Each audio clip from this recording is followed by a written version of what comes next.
ተናስነ ተከብራችሁ የሬዲዮ ቤተሰቦችና አድማጮች ዕለቱን ዜናዎች እናሰማችኋለን። ዜናው እናሰማችሁን ያው ተመስፋና ታምሩግራን ባለንበት ሰዓት አቆጣጠር የዛሬ ሐምሌ 12 ቀን 2018 ዓ.ም ዜናዎችን ከማሰማታችን በፊት አርዕስተ ዜናውን እናስቀድማለን። የደጋዳሞቱ ወታደራዊ ተጋድሎና ያገዛዙ ጀነራሎች ውሸት ፍርሃት የገባውን ባጠባቂ ሐሰተኛ መረጃውና ምርኮኛው ጀነራል የተጋለጠው ምክክር የህወሓት መሪዎችና የመቀሌው ስብሰባ ኢኮኖሚስቶች ማስጠንቀቂያ ግብጽና ኤርትራ ይጠናቀቀው የዓለም ዋንጫና ዘረኝነት የሚሉና ሌሎችም ወቅታዊ ዜናዎች ያለውን ዝርዝሩን ነው።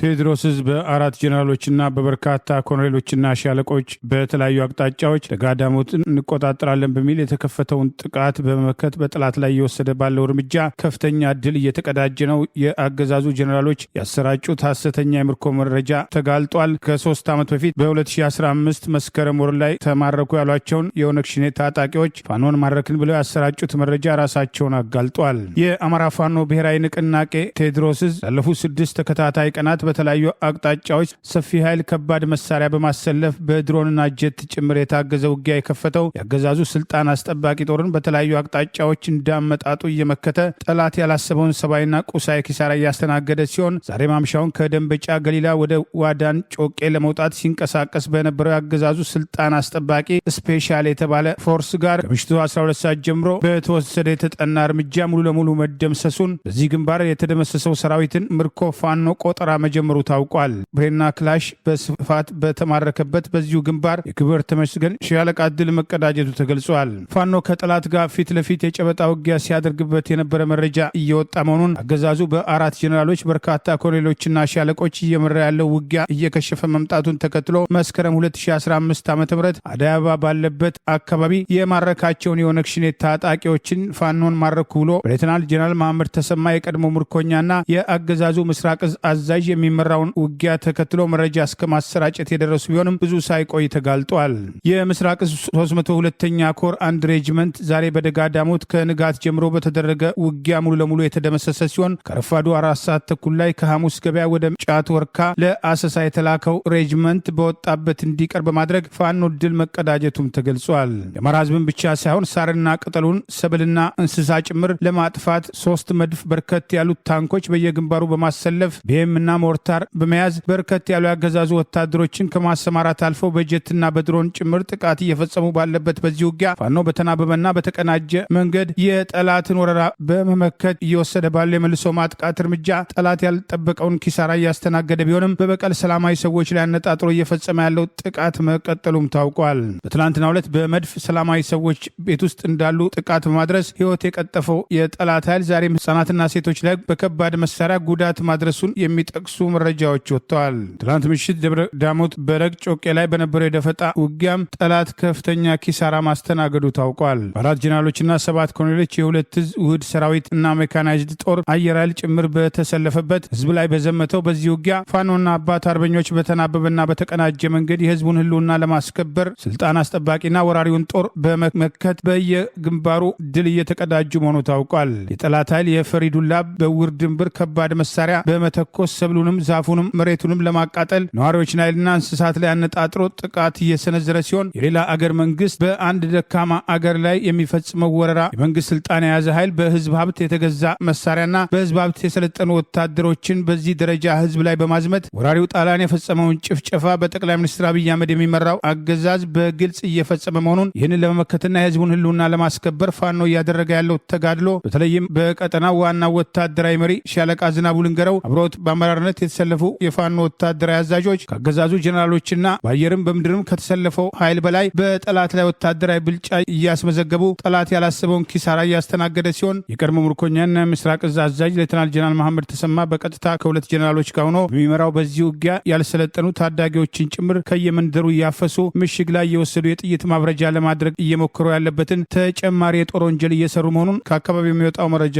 ጠቅሷል። የወታደራዊ እንቅስቃሴ ከዚህ ቀደም በደጋዳሞት ግንባር በጠላት ላይ የደረሰውን ወታደራዊ ሽንፈት የሚያስታውስና አገዛዙ በጠመንጃ ኃይል ህዝብ ማንበርከክ እንደማይችል በግልጽ እያሳየ መምጣቱም ተገልጿል።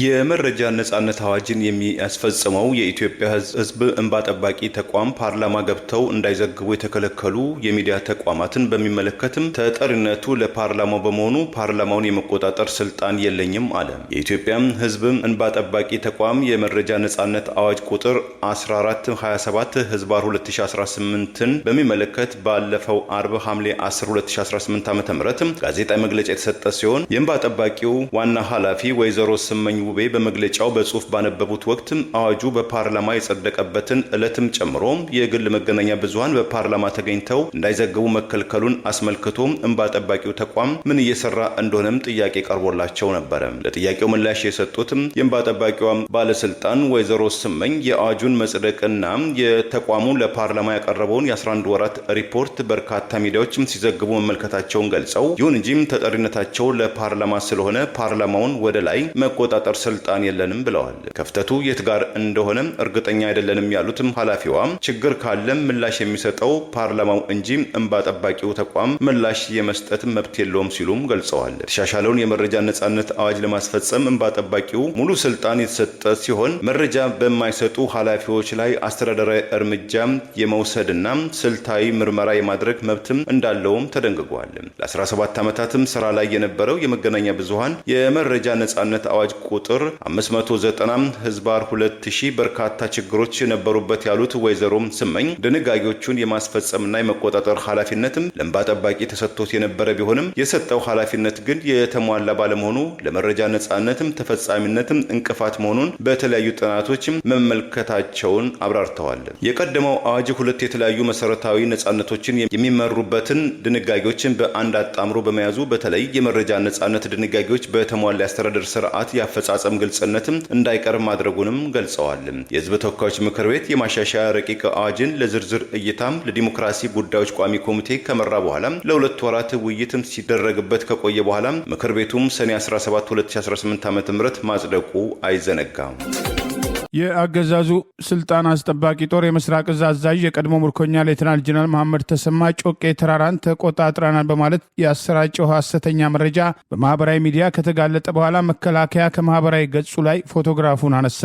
በአማራ ህዝብ ላይ ጦርነት የከፈተው አገዛዝ ኢትዮጵያ ከሶማሌ ጋር ያላትን ድንበር ይጠብቃል የተባለውን የምስራቅ እዝ ካለፉት 3 ዓመታት በላይ የጎጃም ኮማንድ ፖስት በሚል በማዋቀር በቀድሞ ምርኮኛና የዚሁ የምስራቅ እዝ አዛዥ ሌተናል ጀነራል መሐመድ ተሰማ የሚመራ ባለፉት 6 ቀናት ደጋዳሞትን ለመቆጣጠር እየተደረገ ያለውን ውጊያ ተከትሎ ጀነራሎቹን ጨምሮ 6 ጀነራሎች በቀጥታ በውጊያው መሪነትና አዋጊነት የተሳተፉበት በርካታ ኮሎኔሎችና ሻለቆች በርካታ ስልጣን አስጠባቂ ጦር መድፎች፣ ታንኮች፣ ቢኤሞችና ከአየር ኃይል ጀትና ድሮን ጭምር ያሰለፉበትን ውጊያ ተከትሎ ከፋኖ እየደረሰበት ያለውን ሽንፈት ለማካካስ ጮቄ ተራራን ተቆጣጥረናል የሚል ሐሰተኛ መረጃ በፎቶግራፍ መከላከያ በተባለው ማህበራዊ ገጽ ላይ ያሰራጨ ቢሆንም ከሰዓታት በኋላ ፎቶግራፉ በአርቲፊሻል ኢንተለጀንስ ወይም በኤአይ የተቀናበረ መሆኑ መጋለጡን ተከትሎ ፎቶውን በማንሳት የአገዛዙ ስልጣን አስጠባቂ ጦር እየደረሰበት ያለውን ሽንፈት በሐሰተኛ መረጃ ድል ለማካካስ ያደረገው መፍጨርጨር እንዳልተሳካ ተገልጿል።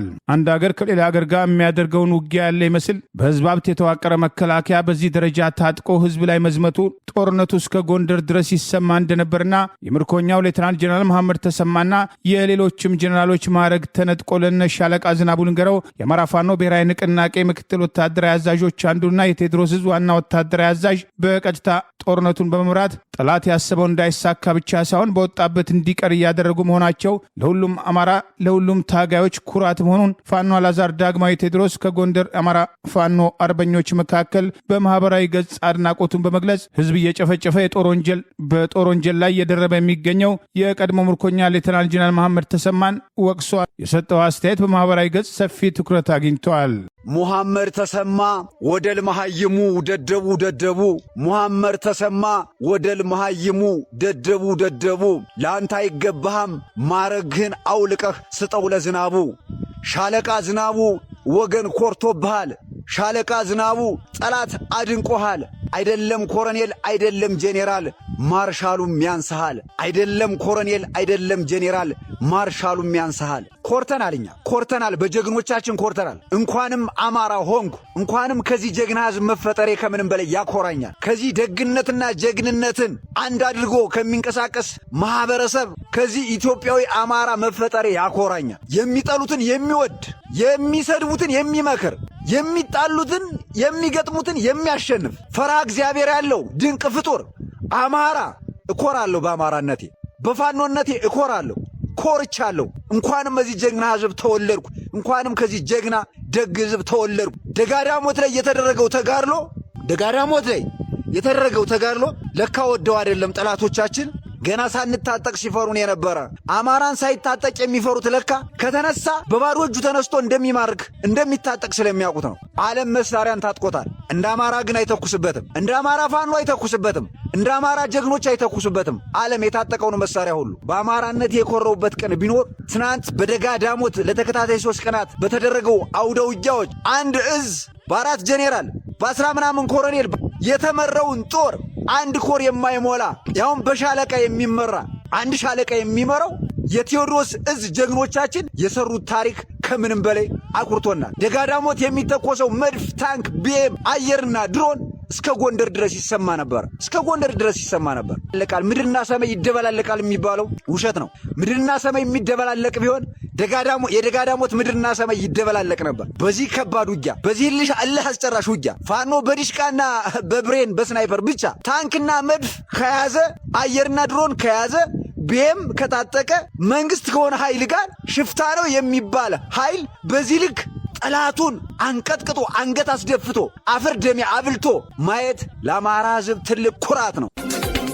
አዲስ አበባ ላይ የሚካሄደው ሀገራዊ ምክክር አይደለም ሲሉ የሲዳማ ፌዴራሊስት ፓርቲው ፕሬዝዳንት ረዳት ፕሮፌሰር ተሰማ ኤልያስ የምክክር ኮሚሽኑን አካሄዶችን ተቹ።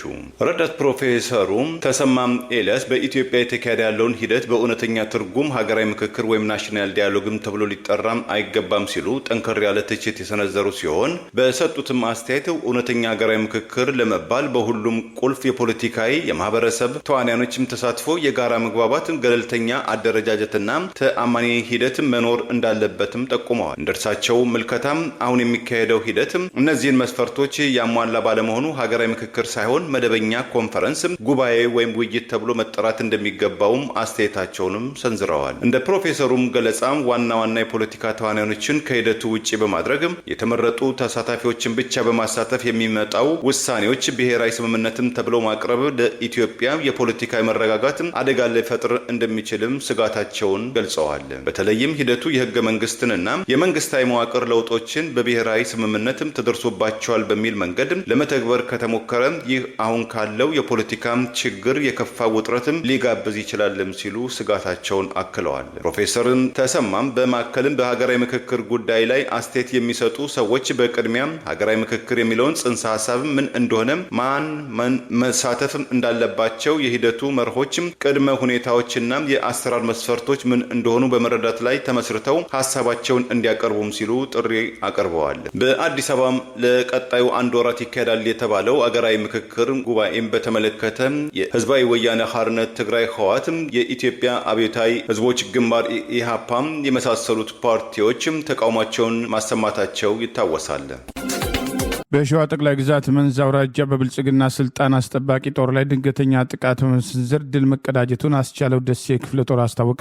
የአማራ ፋኖ ብሔራዊ ንቅናቄ ሸዋ ጠቅላይ ግዛት አሳምነው ዕዝ መሐመድ ቢሆነኝ ኮር አስቻለው ደሴ ክፍለ ጦር በአገዛዙ ስልጣን አስጠባቂ ጦር ላይ ትናንት ሐምሌ 11 ቀን 2018 ዓ.ም ድንገተኛ ጥቃት ሰንዝሮ ድል መቀዳጀቱን አስታውቋል። አፋብን ሸዋ ጠቅላይ ግዛት አሳምነው ዕዝ ህዝብ ግንኙነት መምሪያ ዛሬ ሐምሌ 12 ቀን 2018 ይፋ ባደረገው መረጃ የወንዱ አስቻለው ደሴ ክፍለ ጦር 3ኛ ሻለቃ ቃኞች ከሞላሌ ወደ መሃል ሜዳ በመንቀሳቀስ ላይ በነበረው ያገዛዙ ስልጣን አስጠባቂ ኮማንዶ ጦር ላይ አጎ በተባለ ስፍራ ላይ በተጠና ወታደራዊ ጥቃት ጠላት ላይ ከፍተኛ ሰብአዊና ቁሳዊ ኪሳራ ማድረሳቸውን ገልጿል። ይህ በእንዲህ እንዳለ በዚሁ ቀጠና አፋብን ሸዋ ጠቅላይ ግዛት አሳምነው ዕዝ የሰገነት ብርጌድ አባት አርበኞች ግምገማ መርሃ ግብር በተሳካ ሁኔታ መካሄዱን ዛሬ ሐምሌ 12 ቀን 2018 ዕዙ ባወጣው ተጨማሪ መረጃ ገልጿል። በተጉለትና ቡልጋ አውራጃ በተጉለት ቀጠና ሳሲት ክላስተር የሚገኘው የገነት ብርጌድ አባት አርበኞች ዓመታዊ የስራ አፈጻጸም ግምገማ መድረክ ማካሄዳቸው መድረኩ የመሩት የዚህ የፖለቲካ አመራሮች አርበኛ መስፍን ተስፋዬና አርበኛ ግዛው ሳህለ ሲሆኑ ተጉለት ያለው የታሪክ እርሾ በእኛ ትውልድ አጠናክሮ በመቀጠል የአባቶችን አርበኝነት ቃል ኪዳን በመፈጸም ትውልዳዊ ኃላፊነቱን በመወጣት የአማራ ህልውና ለማረጋገጥ ታሪካዊ ሚና እየተወጣ ይገኛል በማለት መናገራቸውን መድረኩ የተሳካ እንደነበር ይኸው መረጃ ጠቅሷል። ይህ በእንዲህ እንዳለ የአማራ ፋኖ ብሔራዊ ንቅናቄ ጎንደር ጠቅላይ ግዛት በላይዝ ጉና ክፍለ ጦር ሀገረ ቢዘን ብርጌድ በወቅታዊ ጉዳዮች የተሳካ ውይይት ማድረጉን ዛሬ ሐምሌ 12 ቀን 2018 ሜጀር ጀነራል ውባንታ ባተ አንደኛ ኮር ህዝቡ ግንኙነት መምሪያ ባወጣው መረጃ ገልጿል።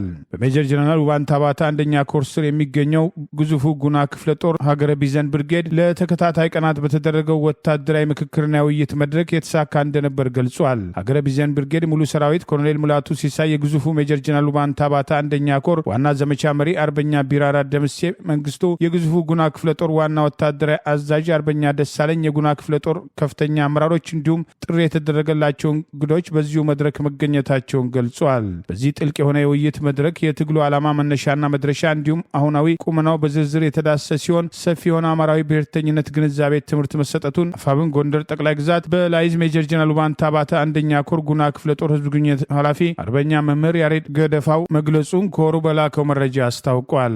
ይህ በእንዲህ እንዳለ ዛሬም ጠላትን ስቦ ማስከዳቱ ተጠናክሮ መቀጠሉን የአማራ ፋኖ ብሔራዊ ንቅናቄ አፋብን ወሎ ቤተ አማራ ምኒልክ 303ኛ ግዙፉ አሳምነው ኮር አስታወቀ። በኮሩ 2 የአገዛዙ ስልጣን አስጠባቂ ሰራዊት ከነሙሉ ትጥቃቸው 19ኛ ተፈራ ማሞ ክፍለ ጦርን መቀላቀላቸውን መነሻቸውን ከዋግምራ ዞን ጋዚቢላ ወረዳ 09 ላልኪው ቀበሌ ከተከማቸው ስልጣን አስጠባቂ ጦር 204ኛ ኮር በኮሎኔል አባቡ ከምትመራው 38ኛ ክፍለ ጦር 6ኛ ሬጂመንት በመነሳት ፋኖን ከነትጥቃቸው መቀላቀላቸውን አስታውቋል።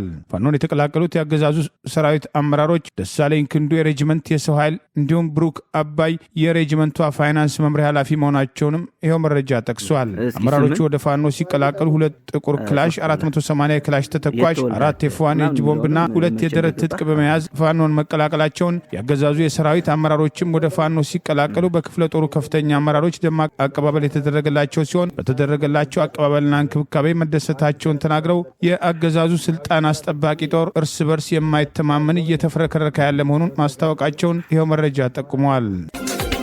የህወሓት መሪ የግዳጅ ወታደራዊ ምልመላው ዓለም አቀፍ መርሆችን መሰረት ያደረገ መሆኑና የጠቅላይ ሚኒስትር አብይ አህመድ አገዛዝ ለሰላም በፍጹም አልተዘጋጀም በማለት ብሔራዊ ክብራችንና ሉዓላዊነታችን ለመመለስ ወደ ተጨባጭ ትግል መግባት አለብን ማለታቸው ተዘግበዋል። በአገዛዙ ምርጫ ቦርድ ህገወጥ የተባለውና የፕሪቶሪያ ስምምነትን በማፍረስ የፌዴራል አስተዳደሩ ጋር እርስ በርስ የሚካሰሰው የህወሓት ሊቀመንበር ዶክተር ደብረጽዮን ገብረ ሚካኤል በትግራይ የተካሄደ ያለውን ወታደራዊ ምልመላ ዓለም አቀፍ ተሞክሮችን መሰረት ያደረገ መሆኑን በዛሬው ዕለት ከመቀሌ ህዝብ ጋር ውይይት ተደረገ በተባለበት መድረክ መናገራቸው ታውቋል። በዚሁ መድረክ ላይ አብይ አገዛዝ ለሰላም በፍጹም ዝግጁ አይደለም፣ ስለዚህ ብሔራዊ ክብራችንና ሉዓላዊነታችን ለመመለስ እንዲሁም የተፈናቀሉ ወገኖችን መልሶ ለማቋቋም ትግላችን ወደ ተጨባጭና ውጤታማ ደረጃ ማሸጋገር ይገባል በማለት የፌዴራል ያሉት በጠቅላይ ሚኒስትሩ የሚመራው አገዛዝ የፕሪቶሪያ ስምምነትን በመጣስ ትግራይን ዳግም ከበባ ውስጥ በማስገባት ለጦርነት እየተዘጋጀ ነው ሲሉ ተናግረዋል። የትግራይ ህዝብ መሰረታዊ ጥያቄዎችን ለመመለስ እንደ ህዝብ የጋራ ቁርጠኝነት ያስፈልጋል ያሉት የህወሓቱ ሊቀመንበር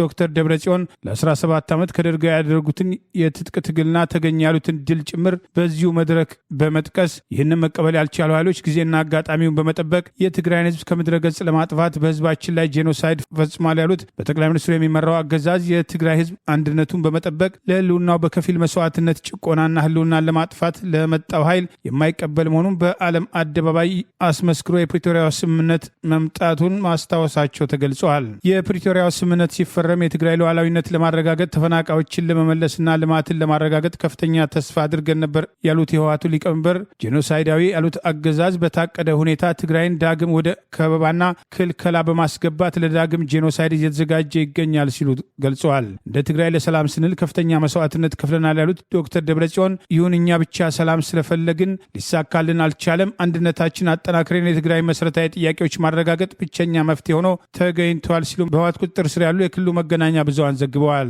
ይህ በእንዲህ እንዳለ በትናንትናው ዕለት አዲስ አበባ ላይ መስቀል አደባባይ በአገዛዙ ድጋፍ እነ ጌታቸው ረዳ የህወሓት መሪዎችን የሚቃወምና አገዛዙ በትግራይ ላይ ዳግም ለመክፈት ያሰበውን ጦርነት በተዘዋዋሪ ይደግፋል የተባለውን ሰላማዊ ሰልፍ ማድረጋቸውንም ተከትሎ ለአገዛዙ ያቀረቡት እጅ መንሻት ተቀባይነት ማጣቱን ይልቁኑ የአገዛዙ ደህንነት መስሪያ ቤት በማህበራዊ ሚዲያ አፈቀላጤዎቹና ባለጊዜንን በሚሉ ግለሰቦች አማካኝነት ጽምዶ እዚህም አለ በማለት የትግራይ ብሔር ተወላጆችና የአማራ ብሔር ተወላጆችን የጥቃት ኢላማ በማድረግ አዲስ የእስርና የአፈሳ ዘመቻ ለመጀመር እየመከረ መሆኑን የሚጠቅሱ መረጃዎች ወጥተዋል።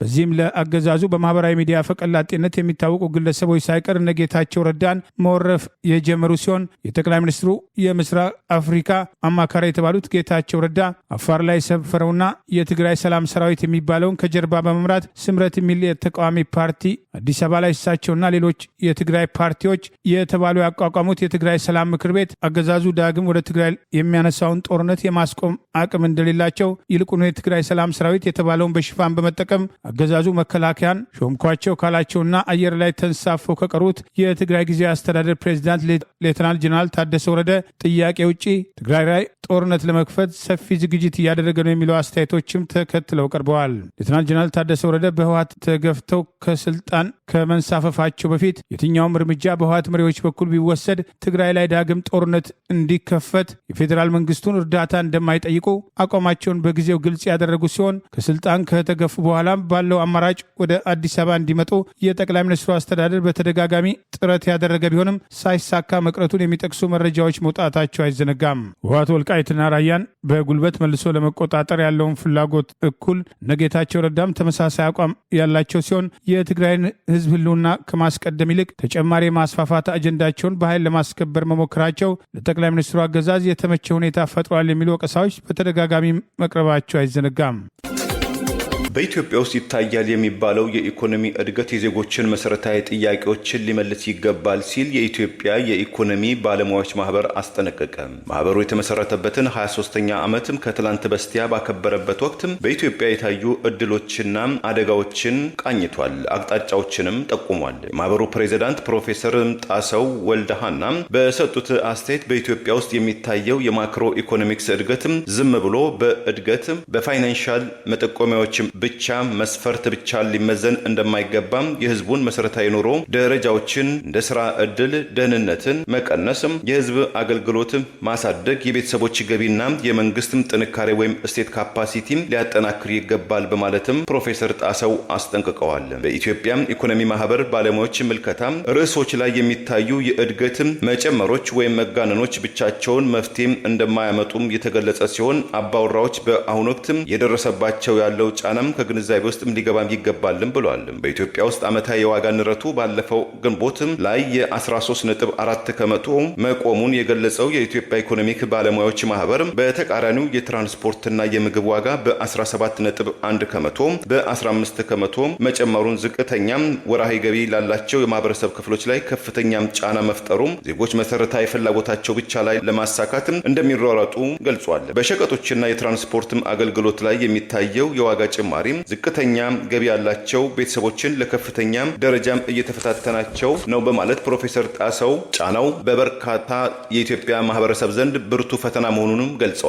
በየዓመቱ 2 ሚሊዮን አዳዲስ ወጣቶች ወደ ስራው ዓለም በአዲስነትም እየገቡ መሆናቸውን የገለጹት ፕሮፌሰር ጣሰው ኢኮኖሚው ለነዚህ የኢኮኖሚ የጀርባ አጥንት የሆኑትም ተረካቢ ትውልድ ተገቢውን እድል ሊሰጣቸው እንደሚገባም፣ ይህም ማደግ በኢትዮጵያ ውስጥ ብሔራዊ አመኔታና የረጅም ጊዜ እድገትን ሊያመጣ እንደሚችልም ምክረ ሀሳባቸውን ሰጥተዋል። በኢትዮጵያ ውስጥ የሚታየው የማደግ ጉጉትና በመሬት ላይ ያለው አፈጻጸም ሊጣጣሙ እንደሚገባ ያስገነዘቡት የኢኮኖሚ ባለሙያዎቹ ማህበር ፕሬዚዳንት ፕሮፌሰር ጣሰው እጅግም ቁልጭ ያለ ፖሊሲም ተቋማዊ ብቃት በሌለበትም ኃላፊነትም የሚቀበል ወገን ግልጽ ሆኖ ባልታየም መንግስታዊ ተቋማትም ቀጣይነት የሌለው ዓላማን የሚያከናውኑ ከሆነም ሁሉም ነገር በወረቀት ላይ ብቻ ያለ ሊሆን ይችላልም በማለትም አስጠንቅቀዋል። በዚህ ስብሰባ ላይ የተገኙት የገንዘብ ሚኒስትሩ አቶ አህመድ ሺዴ የኢትዮጵያ መንግስት አስመዝግቦታል ያሉትን የውጭ ገንዘብ ምንዛሪ መሻሻልን፣ የአይኤምኤፍ ፕሮግራሞችን ማሳካትና ኢትዮጵያም ከዛሬ 12 ዓመት በፊትም ተስማምታው ያልከፈለችው የ1 ቢሊዮን የአሜሪካን ዶላር ዩሮ ቦንድ አከፋፈልን በመጥቀስም በዚህ ዓመት የ10.2 ከመቶ የኢኮኖሚ እድገትም ይታለማል ማለታቸውም ተመልክቷል። ከቀናት መዘግየት በኋላ በነገው ዕለት ይጀምራል የተባለው የይስሙላ ሀገራዊ ምክክር ኮሚሽን በርካታ የኦህዴድ ካድሬዎች በተሳታፊዎች ስም በእያንዳንዱ ቡድን ውስጥ እንዲካተቱ የተደለደሉበትና ሌሎች አገዛዙ ታማኝ ተብሎ የመጡ ተወያዮች ምንም ቢወያዩ ከነሱ ፍላጎት ውጭ እንደማይሆኑ እየገባቸው አንዳንዶች ግራ መጋባታቸውን ቅሬታ እንዳላቸው የሚጠቅሱ መረጃዎች ወጥተዋል። በተለይም ቀደም ሲል ከአፋርና ከሶማሌ ክልል የመጡ ተወካዮች የኦሮሞ ብልጽግና ፓርቲን አጀንዳ ለማስፈጸም አልመጣንም የመጣነው የአንድ ግለሰብ አብይ አህመድ ማለታቸውን ነው። የሱን አጀንዳ ልናስፈጽም አይደለም። የህዝብ ምክክር ከተባለ የህዝብ ምክክር መሆን አለበት የሚል ቅሬታ ማቅረባቸውና ይህንኑ ተከትሎ የገዢው ብልጽግና ፓርቲ የክልሉ አመራሮችና የደህንነት ኃላፊዎች ጭምር ተወያዩ ተብሎ የመጡ የብሔሩ ተወካዮች ላይ ጫናና ማስፈራሪያ ይደረግ እንደነበር ሰኞ ይጀምራል የተባለው የይስሙላን ምክክር ተከትሎ እነዚሁ ተሳታፊዎች ተመልሰው እንዲመካከሩ ምክክሩ በድምጽ ብልጫ የሚወሰንና አጀንዳውን በድምጽና በህዝብ ፍላጎት ይጸድቃል የሚል ተራ ሽንገላ የቀረበ ቢሆንም ለመሆኑ በየትኛው የህዝብ ቁጥር ነው ተሳታፊ የተደለደለው የሚሉ ጥያቄዎች የተነሱ ቢሆንም የህዝብ ቆጠራ ውጤትን ተደርጎ በፓርላማ መቀመጫ መሰረት ከ4000 ውስጥ እያንዳንዱ ብሔር ብሔረሰብ ያለው ተወካይ በግልጽ ይታወቅ የሚሉ ጥያቄዎች የቀረቡ ቢሆንም ኮሚሽኑ ኢትዮጵያን ወክላችሁ ነው የምትወያዩት፣ ይህን ጉዳይ አናነሳም በሚል አንዳንድ የኮሚሽኑ ባለስልጣናት ምላሽ መስጠታቸውን የሚጠቅሱ መረጃዎች ወጥተዋል።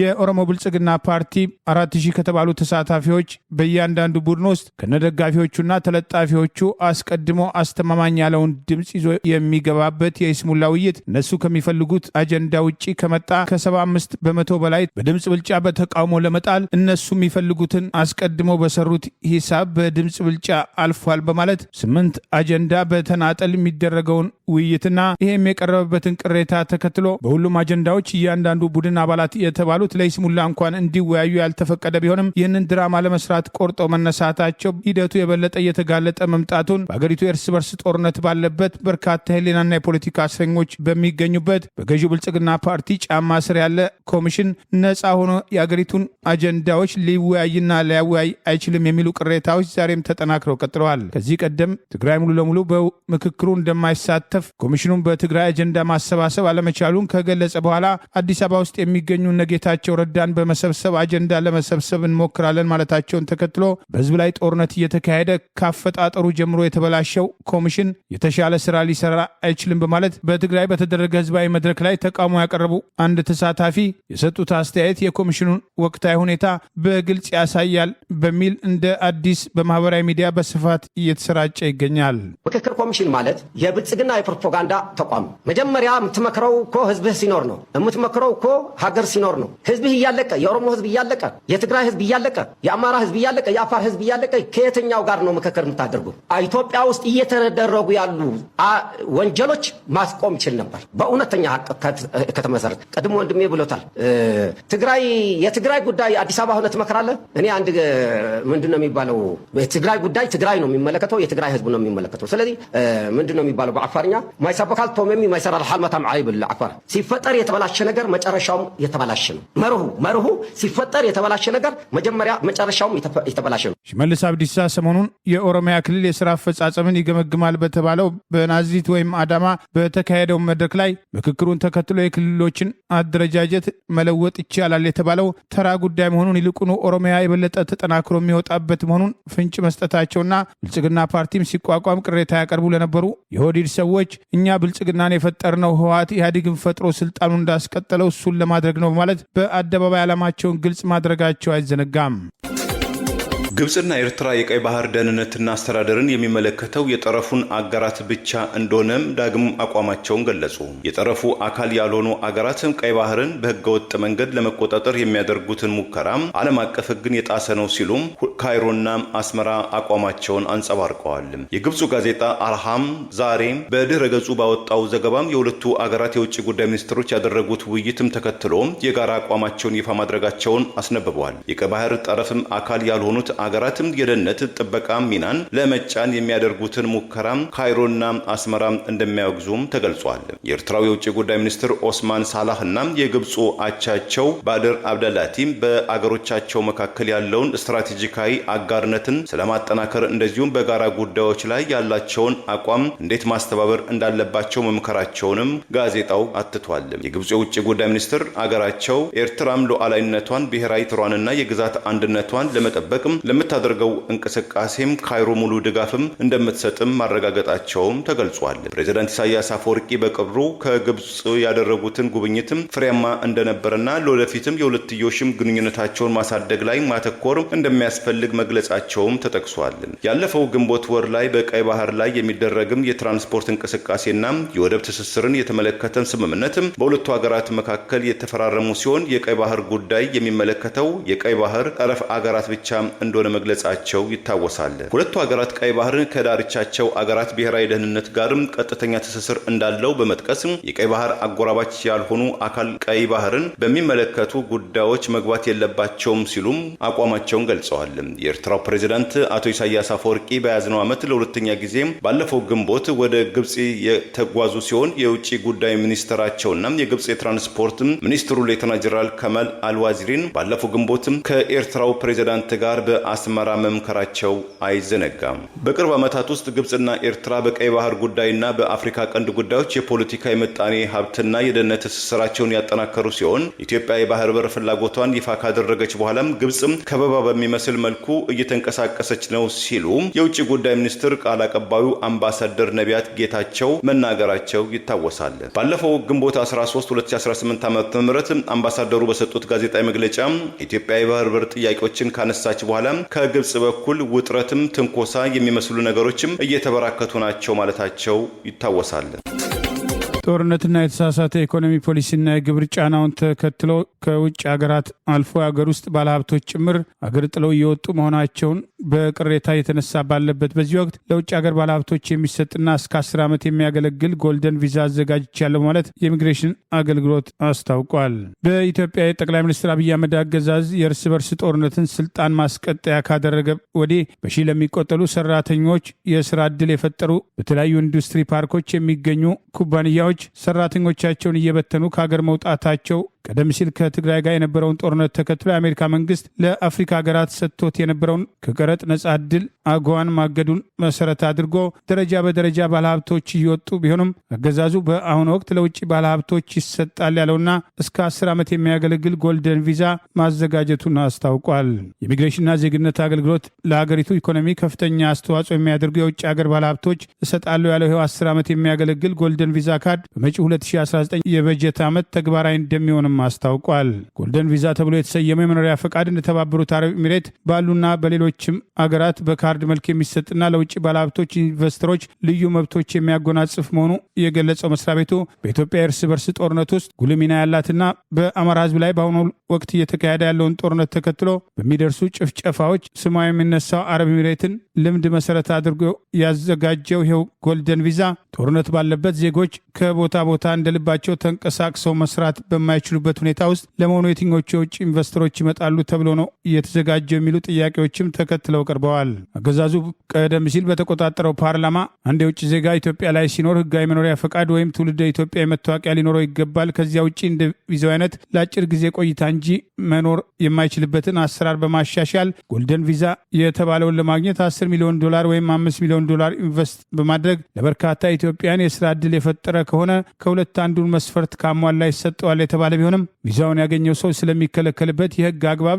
የተቀመጠ ነገር አለመኖሩንም የሚጠቅሱ አስተያየቶች ወጥተዋል። ኢትዮጵያን ባለሀብቶች ጭምር አገር እየጣሉ የሚወጡበት በዚህ ወቅት የውጭ ባለሀብቶችን ለማምጣት በአገዛዙ የተለየ ድጋፍ የሚደረግላቸው በተለይም የአረብ ኤሚሬትና የአገዛዙ የጦርነት አጀንዳ የሚደግፉ እንደ አረብ ኤሚሬት ያሉ አገራት ባለሀብቶች ሁኔታውን ለማመቻቸት ካልሆነ በስተቀር የእርስ በርስ ጦርነት በተስፋፋበት ሀገር የውጭ ኢንቨስተር ሀብቱን ለማፍሰስ እንደማይመጣ፣ በተቃራኒው ጦርነቱን የሚደግፉ አገራት ኢንቨስተሮች ጦርነቱን ተከትሎ ላደረጉት አስተዋጽኦ የሚደረግላቸው ልዩ ድጋፍ በመተማመን አነስተኛ ሀብት በማፍሰስ በማዕድን፣ በመሬት ቅርምት ሰፊ እንቅስቃሴ ያደረጉ መሆኑን ከነዚህ መካከል የአረብ ኤሚሬት ባለሀብቶች ኦሮሞ ብልጽግና ፓርቲ የበላይነት ከሚመራው ገዢው ብልጽግና ፓርቲ ጠቅላይ ሚኒስትሩን ጨምሮ ዋና ዋና አመራሮች ጋር በሽፋን የተለያዩ ኩባንያዎችን እስከ ማቋቋም መድረሳቸውን አልፎ አልፎ በወቀሳ ሲነሳ መቆየቱ አይዘነጋም። ቀደም ሲል በትግራይ የነበረውን ጦርነት ተከትሎ በኢንዱስትሪ ፓርኮች በሺህ ለሚቆጠሩ ሰራተኞች የስራ ዕድል የፈጠሩ በጨርቃጨርቅና በተለያዩ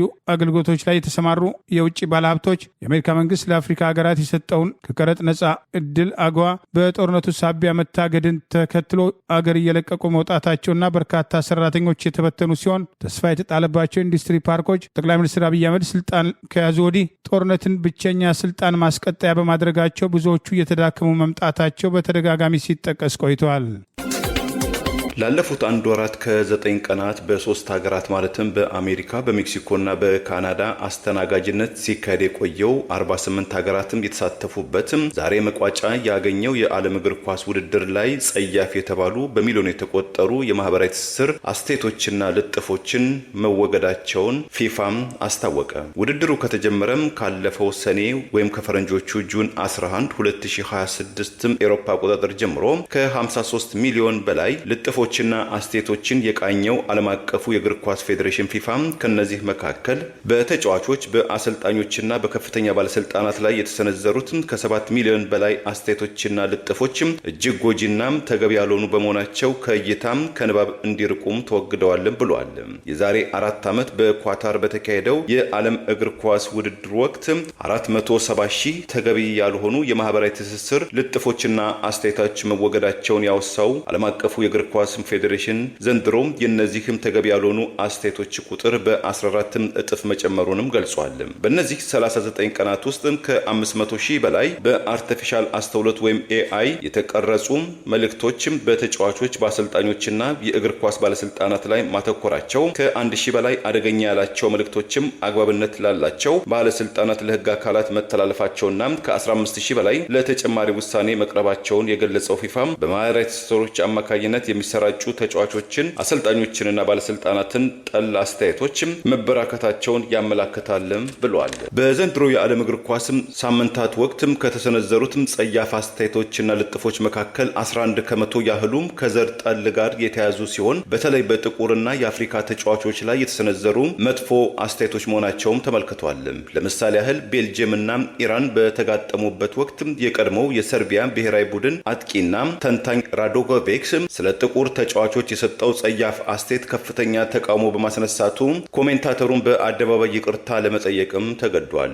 አንዲት የፓራጓይ ፖለቲከኛም እንዲሁ ፈረንሳይና ፓራጓይ ባካሄዱት ግጥሚያ ፓራጓይ በፈረንሳይ በመረታቷም በፈረንሳዩ የግብ አዳኝ ኬሊያን ማምፔ ላይ የሰጡትም ዘር ተኮር አስተያየትም ለብርቱ ትችት የዳረጋቸው ሲሆን ልጥፋቸውንም ለማውረድ መገደዳቸውም ተመልክቷል። ይህ በእንዲህ እንዳለ የዘንድሮውን የዓለም ዋንጫ ስፔን በድንቅ ጨዋታ አርጀንቲናን 1-0 በማሸነፍ ያነሳች ሲሆን በጨዋታው ስታዲየም ፕሬዚዳንት ዶናልድ ትራምፕን ጨምሮ የፊፋ ፕሬዚዳንትና ታዋቂ ስፖርተኞች፣ የፊልም አክተሮችና ሌሎች ታዋቂ ሰዎች በተገኙበት በደማቅ ስነስርዓት ተጠናቋል። ከዘረኝነትና የፊፋ አድሎ ጋር በተያያዘ ስማቸው ይነሳ የነበረው የአርጀንቲና ደጋፊዎችና የአርጀንቲና ቡድን ዋንጫውን ይወስዳል የሚል ሰፊ ግምት የተሰጠ ቢሆንም ስፔን እንደ አውሮፓ አቆጣጠር ከ2010 በኋላ የዓለም ዋንጫን በድንቅ አጨዋወት በማንሳት በ90 ደቂቃ ያለ ውጤት የተለያዩት ሁለቱ ቡድኖች በጭማሪ ሰዓት ስፔን ያስቆጠረችውና አላግባብ ተሽሯል የተባለውን ጎል ጨምሮ ስፔኖች በደማቅ ስነስርዓት ዋንጫቸውን አንስተዋል። ሊዮኔል ሜሲ ለተከታታይ ዓለም ዋንጫ የሚያነሳበት እድልም ሳይሳካ ቀርቷል።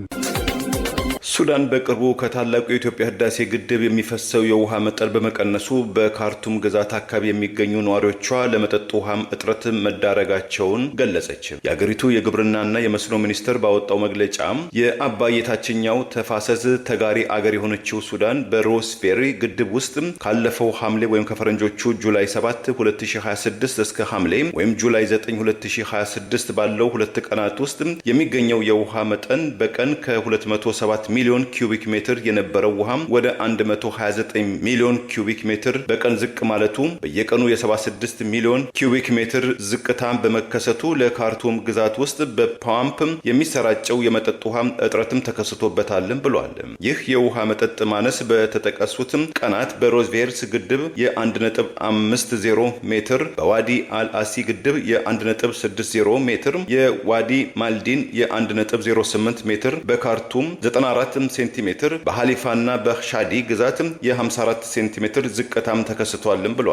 የውሃ መጠኑ መቀነስና መጨመር ተፈጥሯዊ መሆኑን የገለጸው የሱዳን ግብርናና መስኖ ሚኒስትር ከታላቁ የኢትዮጵያ ህዳሴ ግድብ በግምት 115 ኪሎ ሜትር ርቀት ላይ በሚገኘው የሮዜርስ ግድብ መቀነስም ከታላቁ ህዳሴ ግድብ የውሃ ፍሰት መዋዠቅ ጋር የተያዘ ነው ሲልም ቅሬታውን አሰምቷል። ለአባይ ውሃም ሌላኛው ገባሪ የሆነው ነጭ አባይ ወይም ዋይት ናይል የውሃ ፍሰት በዚህ የሐምሌ ወር አጋማሽ ላይ ከሚጠበቀው አማካይ መጠን በላይ እንደሚሆን ካለፈው ዓመት ተመሳሳይ ወቅት ጋርም ሲነጻጸር ጭማሪ እንደሚያሳይ የገለጸው የሱዳን ሚኒስትር የአጠቃላይ የውሃ ደህንነቱ አስተማማኝ እንደሆነም አክሏል። ሱዳን ከታላቁ የኢትዮጵያው ህዳሴ ግድብ የሚፈሰው ውሃ መጠን በመቀነሱ የመጠጥ ውሃም ችግር መፈጠሩን ላቀረበችው ቅሬታ ከኢትዮጵያ በኩል የተሰጠ ምላሽ ባይኖርም ቀደም ባሉትም ጊዜያት በተሰጡት አስተያየቶች የግድቡ መኖር በሱዳንና በግብጽ የሚከሰተውን የጎርፍ አደጋ ይከላከላል የሚል ማጽናኛ አስተያየት ከኢትዮጵያ ባለስልጣናት በኩል መሰንዘሩ ይታወሳል። ለዛሬ ያሉን ዜናዎች እነዚህ ናቸው። ዜናውን ስታደምጡ ለቆያችሁ የህብር ሬዲዮ ቤተሰቦችና አድማጮች ምስጋናችን ድረሳችሁ። የህብር ሬዲዮ ኦፊሻል ዩቲዩብ ቻናላችንን ሰብስክራይብ ያላደረጋችሁ ሰብስክራይብ በማድረግ በተጨማሪም የደውል ምልክቱን በመጫን የህብር ሬዲዮ ቤተሰብ እንድትቀላቀሉ በአክብሮት እንጋብዛለን። እንደወትሮ ሁሉ የህብር ሬዲዮ ቤተሰቦች ፕሮግራሞቻችንን ላይክ በማድረግ ሼር በማድረግ አስተያየቶቻችሁን በመስጠት አብሮነታችሁን ትገልጹ በአክብሮት እንጠይቃለን። በድጋሚ እናመሰግናለን። ጤና ይስጥልን። ቸር እንቆይ።